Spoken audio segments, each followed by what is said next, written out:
Ito,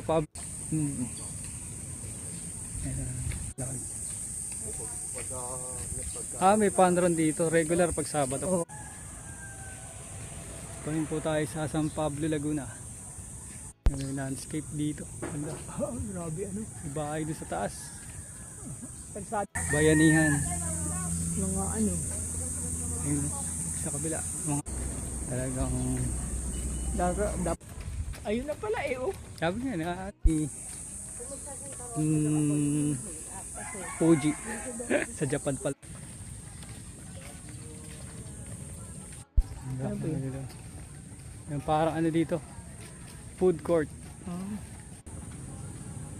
Ito pa na yun eh. Fuji. Yung Mahirap mahirap. na gusto. Yun ang bumibili. Pambihira talaga buhay ito eh. Hindi lumalabas ang tubig. Ayun. Galing dito. Galing dun. Kaya hindi nag-overflow yan. Para hindi nag-overflow. Ayun pala. Kinulong siya doon, paikot, pero meron siya dito parang labasan ng tubig para hindi nag-overflow.